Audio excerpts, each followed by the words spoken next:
They fine me $5,000 for trash pickup. But the city does it for free. How many others have been scammed like this? What happens next will leave you speechless. The sun hung low in the sky, casting a warm orange glow over the pristine lawns and carefully manicured hedges of the quiet suburban neighborhood. It was a picture of serenity, a place where neighbors smiled, waved, and everything seemed as perfect as the neatly trimmed grass that lined the streets. The evening air was still, almost too still, as if the world itself was holding its breath. But for me, everything felt wrong. I stood frozen in my front yard, my hand gripping the crumpled letter so tightly that my knuckles turned white. The words $5,000 fine for improper trash disposal blurred before my eyes. I read them again, hoping they would make sense the second time around. But they didn't. My mind raced, trying to make sense of what was happening. This couldn't be real. I had followed the rules. I had always followed the rules. I was one of the most responsible residents in this community. But Karen, the woman across the street, was always watching. Always ready to find some small mistake, some minor infraction she could use to make my life a living nightmare. I glanced over at her house, her fortress of perfection. Karen sat on her front porch, sipping coffee from a delicate china cup, a serene smile playing on her lips. She looked calm, collected. It was the kind of smile someone wore when they knew they had control, when they knew they had already won. And in that moment, I realized something. She knew exactly what she was doing. She always did. Her eyes met mine, and the smile on her face deepened, just enough for me to see the smugness there. I could feel the heat of her gaze from across the street. It was as if she had been waiting for this moment, waiting for the perfect opportunity to strike, to break me down with something so absurd it would shatter my calm, controlled life. The chaos she had planned for me was unfolding, and she was enjoying every second of it. But I wasn't going to let her win this time. I wasn't going to back down. I swallowed hard, trying to steady the adrenaline that had begun to surge through my veins. My heart pounded in my chest, a drumbeat of defiance. I wasn't going to just roll over and take this. Karen had always found ways to ruin my peace, tiny, petty things that she could twist into infractions. A tree branch hanging a few inches into the sidewalk, a small mistake when parking my car, a fence that didn't meet her arbitrary standards. Every time, I'd let it slide, thinking it was just another power play, another attempt to remind me that she was in control. But this? A $5,000 fine for something as ridiculous as trash disposal? That was different. That was personal. I turned my gaze away from Karen's house and looked at the letter again, reading it through once more as if the fine would magically disappear if I just kept looking at it. But it didn't. The fine was real, and so was the injustice of it. The city had a waste management program that was free for all residents. Everyone knew that. Karen knew that. So why was she issuing me a fine for something that wasn't even my fault? My mind began to race with possibilities. Could this be a mistake? A typo? No. Karen was too meticulous for that. She knew exactly what she was doing. This wasn't just about trash disposal. This was about power. And I wasn't going to let her get away with it. I took a deep breath, forcing myself to calm down. The sun was setting, but it didn't feel peaceful. Felt like the calm before the storm. I could almost feel the weight of the battle ahead pressing down on me, the inevitability of what was coming. Karen had declared war, and now it was time for me to fight back. I glanced back over at her house. She was still sitting on her porch, still watching me. But her smugness didn't faze me anymore. It only fueled the fire inside me. I turned and walked back inside, shutting the door softly behind me. But it felt like I was closing a chapter in my life that had just ended. The chapter where I took things lying down. That was over. I wasn't going to let Karen win this time. As I stepped into the living room, I set the letter down on the coffee table with a force that made it crinkle again. My mind was already spinning, already plotting my next move. I couldn't just accept this fine. I couldn't just let it slide like all the other times. Karen had crossed a line, and now I would make sure she paid for it. But first, I needed to think. I needed a plan. I needed to make sure I had all the facts before I took action. I sat down at my desk, grabbed a notepad, and began writing everything down. The fine, the trash program, the city's waste management system. I needed to build my case, brick by brick, until it was impossible for Karen to deny what she had done. Hours passed, and the house grew quieter. The only sounds were the scratching of my pen as I jotted down notes and the occasional rustle of paper as I flipped through old documents. Every now and then, I would glance out the window, my eyes always drawn to Karen's house. She hadn't moved, still sipping coffee, still watching. I shook my head, clearing my mind. There was no room for distractions. As the night grew darker, I realized that I had been too passive for too long. Karen had manipulated the neighborhood, bent the rules, and used her position as HOA president to control everyone. And now she had gone too far. The $5,000 fine wasn't just a fine. It was a message that she was untouchable. But that was a lie. By the time I went to bed, the plan had begun to form in my mind. I wasn't just going to fight this fine. I was going to expose Karen for what she truly was. A fraud, a manipulator, a bully. I would gather evidence, gather witnesses, and soon enough, the entire neighborhood would know what Karen had been doing all these years. But I also knew that this wasn't going to be easy. Karen was dangerous in her own way. She had been manipulating people for far too long. She knew how to play the game, how to stay one step ahead. But that didn't scare me. The next day, I would begin gathering the evidence I needed. The next day, I would start my crusade. I would make sure Karen paid for every wrong she had ever done, starting with this trash fine.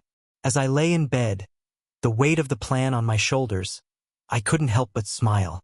The battle had just begun, and Karen had no idea what was coming for her.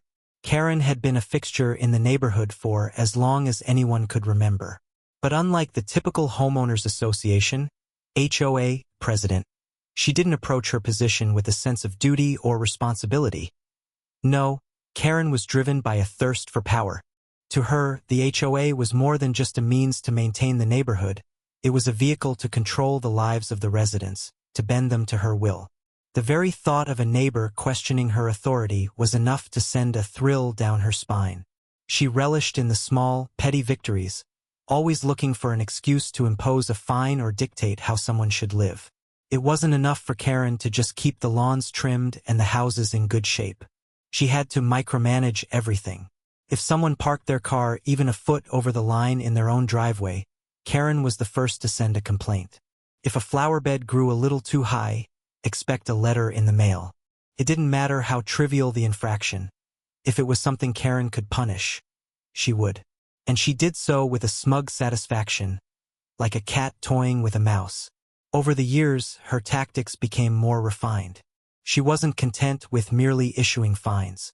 She created a network of inspectors, people the other neighbors, terrified of being next in line for punishment, had remained silent. And so, David had to watch as his beautiful garden, a symbol of his pride and hard work, was torn to pieces.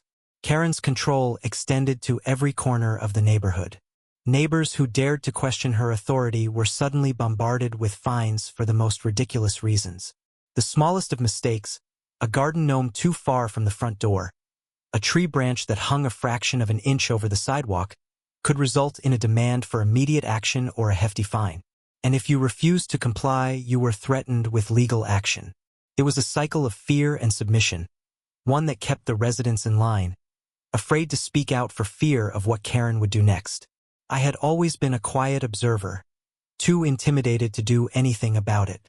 Like the rest of the neighborhood, I had tolerated Karen's reign of terror, gritting my teeth every time another absurd fine arrived in the mail.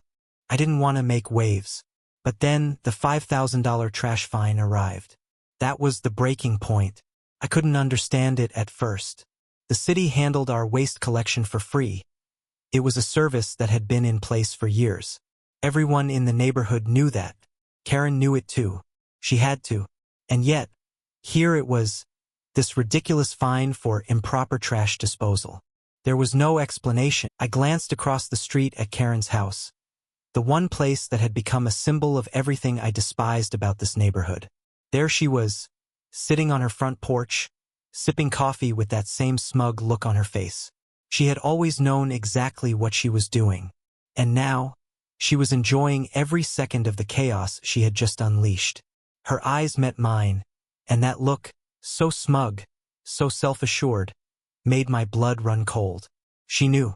She had been waiting for this moment, this chance to bring me to my knees, just as she had done with so many others. But I wasn't like the others. I wasn't going to let her win. I couldn't help but feel a surge of anger rise within me. It was one thing to deal with her petty fines, her constant surveillance, but this was personal. This time she had gone too far. The $5,000 fine was a bridge too far, a line that could not be crossed. I wasn't going to let her destroy my life the way she had destroyed so many others. I was going to fight back. But as much as I wanted to rush over to her house and confront her right then and there, I knew that wasn't the smart move. I had to be patient. I had to be strategic.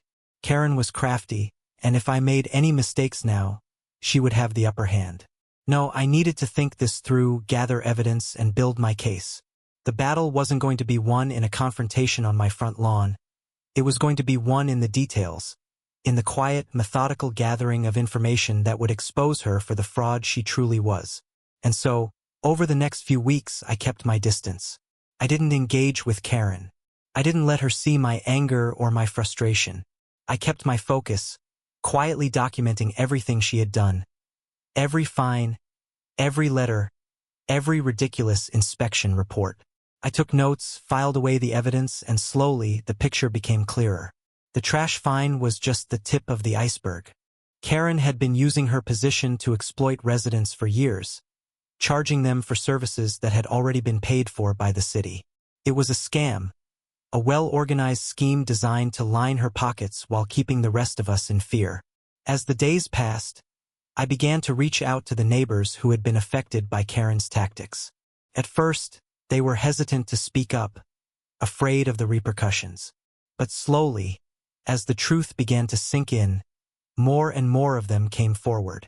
They shared their stories, stories of fines for things that shouldn't have mattered, stories of intimidation, of threats of legal action. Together, we were starting to form a network of people who had been victimized by Karen's reign. The more I learned, the angrier I became. Karen had been getting away with this for far too long, and now it was time for it to stop. She had made the mistake of targeting me, but I wasn't going to be the only one to fight back.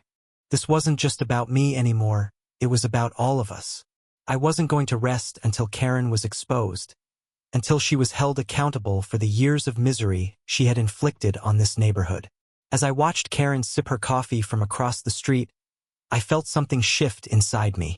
The anger, the frustration, it was all still there, but now it was tempered by something else. Determination. I had made up my mind. This time, Karen had picked the wrong person to mess with. The game had changed. The sun had barely dipped behind the horizon when the final pieces of evidence fell into place.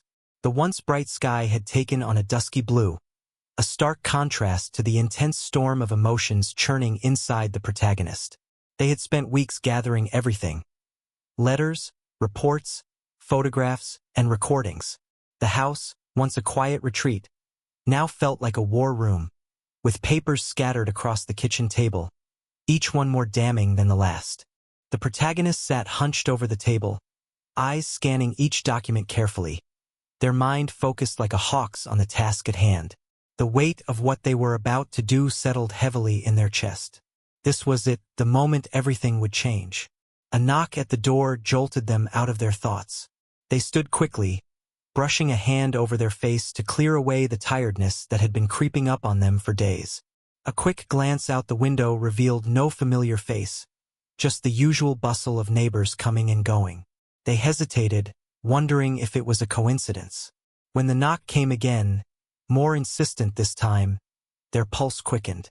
Taking a deep breath, they opened the door to reveal one of the neighbors, Mr. Turner, an elderly man who lived 2 houses down. His hands trembled as he clutched a small envelope, his face etched with a look of urgency and fear. I think you need to see this," he said, his voice cracking with a blend of nervousness and resolve. The protagonist took the envelope without a word. their eyes narrowing as they noticed the familiar handwriting of Karen, HOA president, resident tyrant, and the one who had caused all of this. Mr. Turner stepped closer, lowering his voice. I didn't want to get involved at first, but this changes everything. They opened the envelope slowly, reading the single line of text. Final warning. Pay the trash fine immediately or face legal action. The signature was unmistakable, Karen's. But it wasn't the threat that took them by surprise. It was the letter's date. This one was new, dated only a day ago, and it was addressed to someone who had already been forced to pay the trash fine. The city's waste management service was free. They knew that. Everyone in the neighborhood knew that. What's going on here, Mr. Turner? The protagonist asked, trying to hide the storm of realization that had begun to surge inside them. He swallowed hard. It's a scam. I've been paying these fines for years, but I never realized until now. It was always the same. A violation, a fine, and then the notice came to pay. But it doesn't make sense. I went to the city office yesterday. They told me there was never a fine for trash. They never charged anyone in this neighborhood for waste management. We've all been duped. The full scope of the situation hit them like a tidal wave. This wasn't just petty harassment. It was fraud. Something far bigger and far more dangerous. It was a scam that Karen had been running for years, squeezing money from unsuspecting neighbors with lies and deceit. And now, the protagonist had everything they needed to bring it all down. Thank you, Mr. Turner. You've done the right thing, they said, their voice low and determined. But as they turned to close the door, something stopped them. Mr. Turner's shaking hands gave way to a worried look in his eyes. There's more, he said, glancing nervously over his shoulder. I don't know if it's safe for me to talk about this. Karen, she has eyes everywhere. People are afraid of her. Some of us. He stopped short, his eyes darting toward the street. I'm just saying you have to be careful. She's not just some petty tyrant anymore. She's dangerous. The warning was clear. The protagonist took a deep breath, nodding grimly. I'll be careful. You've done enough, Mr. Turner. I'll take it from here. As the door closed behind him, the protagonist returned to the kitchen, their thoughts racing. The weight of the truth settled in their chest, and for the first time, they realized that they were no longer just fighting a battle of petty fines. They were fighting a conspiracy, a long-standing scheme that reached deep into the fabric of their neighborhood. If they exposed this, they'd be up against. More neighbors spoke out, telling stories of intimidation, of unjust fines, of the constant pressure to comply with Karen's made-up rules. It was starting to feel like a snowball rolling down a mountain, gathering speed, growing larger with every conversation. But there was a catch. Some of the neighbors, especially the older ones, were still hesitant to speak up, still afraid of what Karen might do if they crossed her. And that fear was real. Karen had a way of getting into people's heads, of manipulating them until they were too scared to act. But with each new voice that joined the chorus of dissent, the protagonist felt the momentum building. They weren't alone anymore, and that made all the difference. The tension in the neighborhood grew palpable. People were talking. The whispers that had once been quiet and reserved now echoed through the streets. And that's when Karen made her fatal mistake. She underestimated the strength of the community. She underestimated the protagonist's determination. And worst of all, she underestimated how far they were willing to go to take her down. As the final pieces of the puzzle slid into place, the protagonist felt a surge of adrenaline. They had it all: evidence, witnesses, the truth. And now it was time to bring it all to light. They had the power to expose Karen for what she really was, to tear down the empire she had built through lies and deceit. The showdown was coming, and Karen had no idea what was about to hit her. The evening air in the community center was thick with tension, a quiet undercurrent of murmurs building to a crescendo. Residents had filled the room, each one anxious to hear what Karen, the HOA president, had to say. As usual, her self-assured smile seemed to dominate the space. But today, there was something different in the air. This wasn't just another one of her presentations about the latest neighborhood improvements or the so-called important regulations that everyone had learned to ignore. No, today was the day I had waited for. Today, Karen would face the consequences of her manipulations. I had arrived early, intentionally taking a seat in the back. From this vantage point, I could see the faces of my neighbors, some familiar, some new, all waiting expectantly. I had watched Karen manipulate these very people for years. I had seen her prying into their private lives, making them question themselves, making them feel small for things that should never have been an issue. The neighborhood had always seemed divided under her rule, and I could feel the weight of that division still lingering in the air. Karen stood at the front, confidently clicking through her presentation slides, each one showcasing new rules that she had carefully devised to maintain control. She began her speech with a flourish, outlining a list of necessary changes that would improve the neighborhood's quality of life. Her voice was steady, filled with the kind of self-satisfaction that came from years of holding power over people. She didn't see the storm coming. She didn't know that I had been gathering evidence to tear her world down. As she continued, I found myself watching her every movement, noticing the little things, the way her fingers gripped the clicker, how her gaze darted from one side of the room to the other, as though measuring the level of agreement from the crowd. She had perfected this dance, but today she would dance no more. I knew it wouldn't be long before I made my move. My heart raced in anticipation, but I kept my composure. This was the moment I had spent weeks preparing for, and I wouldn't let it slip away. When Karen finally paused to catch her breath, I seized the opportunity. Standing up slowly, I felt the eyes of the room shift toward me. A hushed silence followed, as if everyone knew something big was about to happen. Karen glanced at me, and for a fleeting second, her confident smirk faltered. She knew I had been quiet for too long, but she hadn't expected this. With a calmness I didn't even realize I had, I walked to the front of the room, my footsteps echoing in the silence. The eyes of the room followed me, some curious, some apprehensive, but all of them watching. "I'm afraid there's something you all need to see before we go any further," I said, my voice steady despite the adrenaline rushing through me. I clicked the button on the projector, and the first video flashed on the screen. The room fell deathly silent as footage began to play. It was Karen, or rather, the shadows of her. The video showed her so-called inspectors trespassing on private properties, their cameras trained on gardens, fences, and even windows. There was no context for these actions, no permission had been granted, and yet, there they were, documenting the lives of the people who lived here, not because they had violated any rule, but because Karen told them to. As the images flickered on the screen, I could see Karen's face in the reflection of the projector screen. She stood frozen, her eyes wide as the reality of what was happening began to sink in. A few residents shifted uncomfortably in their seats, eyes darting from the screen to Karen, but I wasn't done. I clicked to the next video, and the focus shifted to Karen herself. There she was, leaning over a neighbor's fence, speaking in that patronizing tone of hers, threatening fines if they didn't comply with her nonsensical demands. Her posture was stiff, her words cold, a clear abuse of the power she thought she had. I could feel the heat rise in her face as she stood at the front of the room, desperately trying to hold onto her composure. But it wasn't enough. The final piece of evidence would shatter her once and for all. I clicked to the next slide, and the official city records appeared on the screen. There it was, in black and white. Trash collection was free for every resident in the neighborhood. It had always been free. I could hear the gasps around the room, a collective shock echoing in the silence.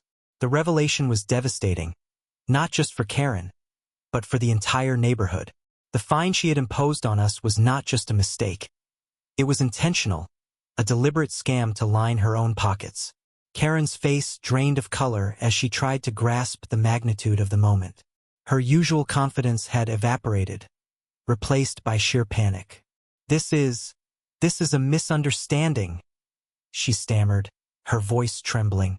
She took a step back, as if trying to distance herself from the truth that was now on full display.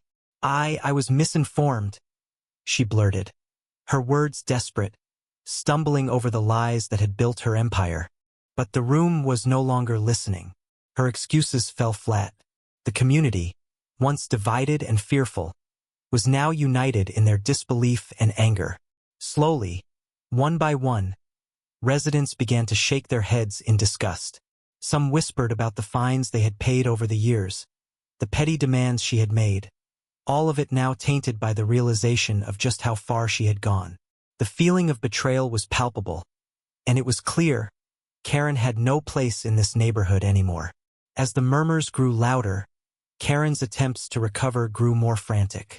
She tried to justify her actions, but the more she spoke, the more absurd her claims seemed. She attempted to reach for control, but the once tangible authority she held was now slipping through her fingers like sand. Her face twisted with frustration, but no one was buying it. The residents were done.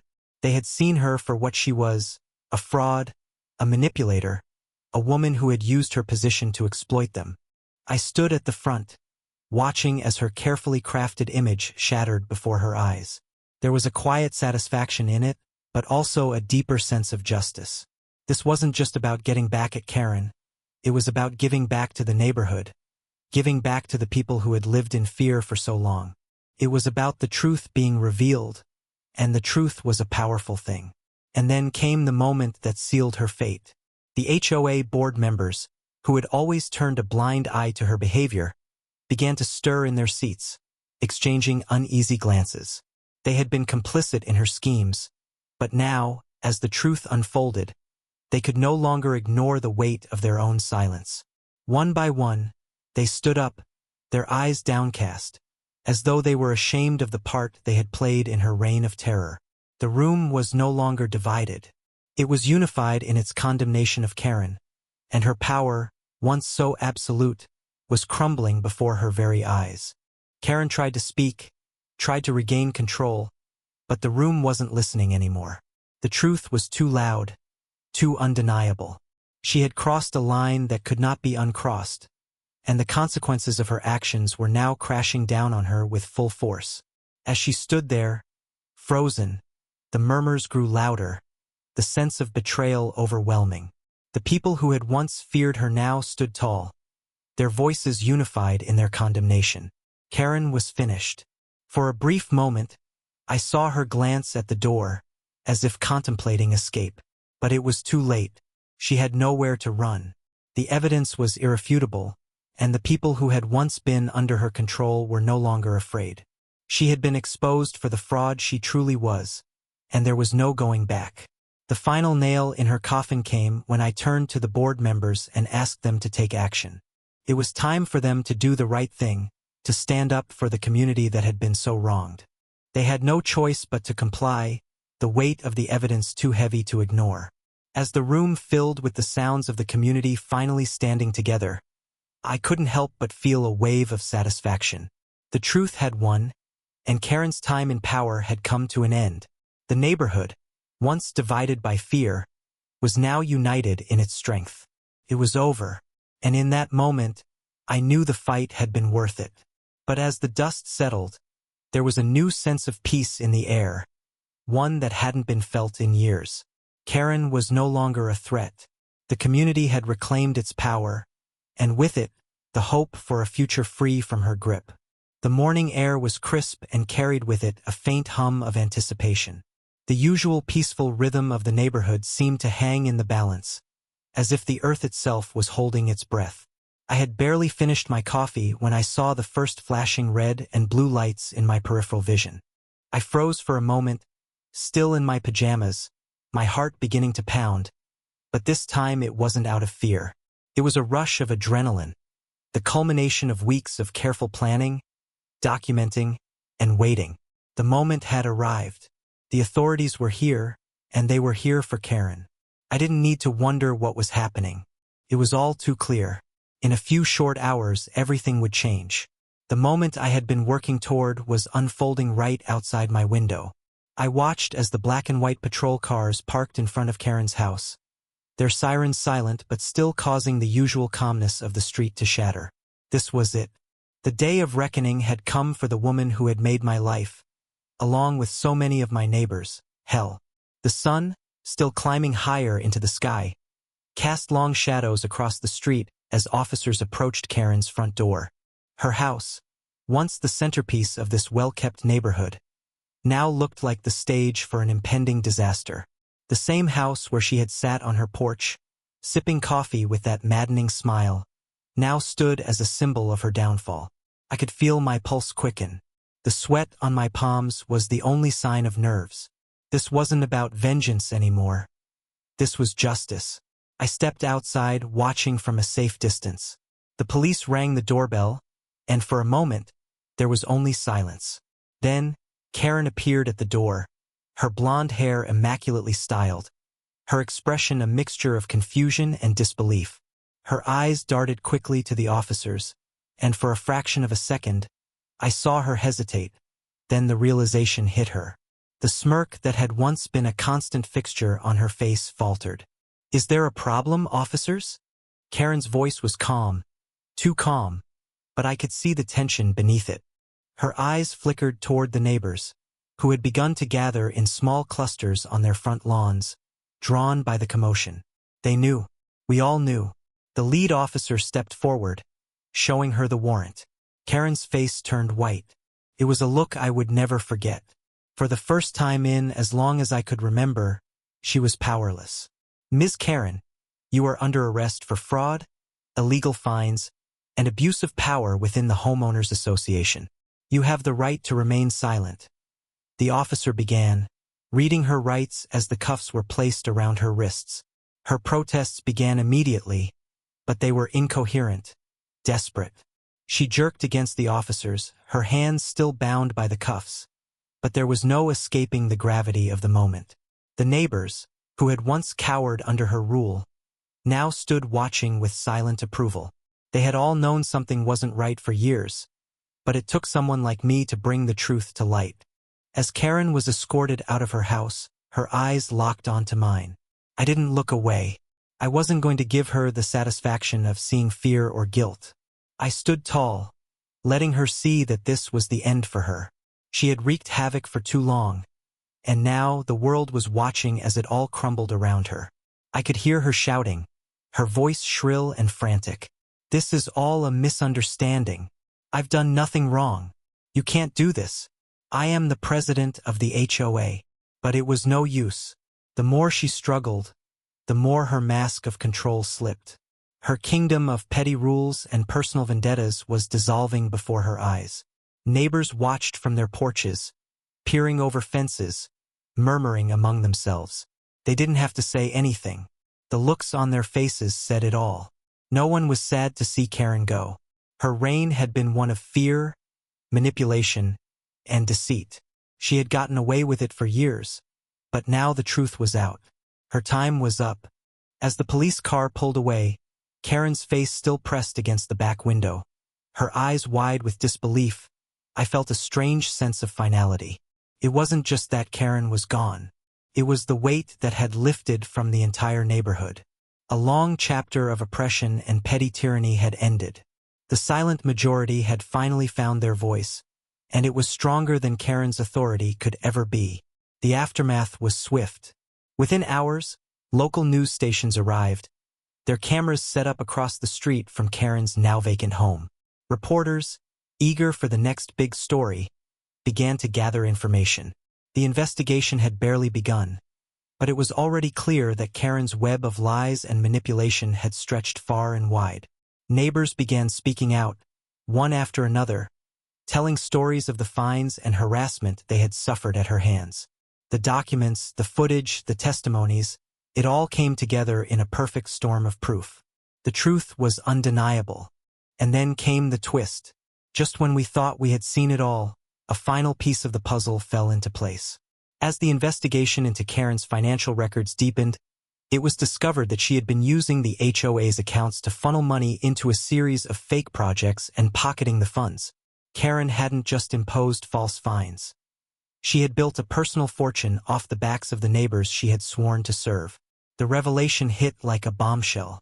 It was one thing to use the HOA as a personal power trip, but to steal from the very people she had been deceiving for years? The community was outraged, but there was no going back.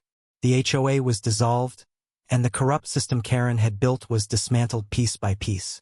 In its place, A new form of leadership began to take shape, one that was grounded in transparency, fairness, and accountability.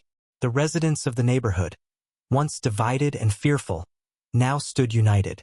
It wasn't just a victory for me. It was a victory for every single person who had suffered under Karen's cruel thumb. The faces of the neighbors told the story, some teary-eyed, some with smiles of relief, but all of them finally free. The police kept their presence in the neighborhood for a few more days, ensuring that the transition from the old guard to the new was as smooth as possible. No one was sure what Karen's fate would be. Her fraudulent activities, along with her years of intimidation, would likely lead to serious consequences, but none of us had to worry about her ever coming back. The once feared HOA president was now a criminal, and the neighborhood was free. As the sun began to set once again, the last remnants of Karen's influence seemed to fade into the distance. I stood on my porch, watching the street settle into its familiar rhythm. The air felt lighter, as though the weight that had been pressing down on us for so long had finally been lifted. The houses, once marked by tension and anxiety, now felt peaceful again, and for the first time in what seemed like forever, I could breathe without fear. Karen had lost everything, and the neighborhood had gained everything. We had taken back our lives. With that, I turned away from the street and walked into my house. There was nothing left to do. The battle was won, and peace had returned to the place we all called home. Disclaimer: the story you just watched is fictional, but it highlights the importance of understanding local regulations and homeowner association (HOA) policies. Unfair fines and hidden fees can burden homeowners who may not be fully informed about their rights. This serves as a reminder to always verify municipal services and challenge questionable charges. Stay informed, ask questions, and protect yourself from unnecessary costs.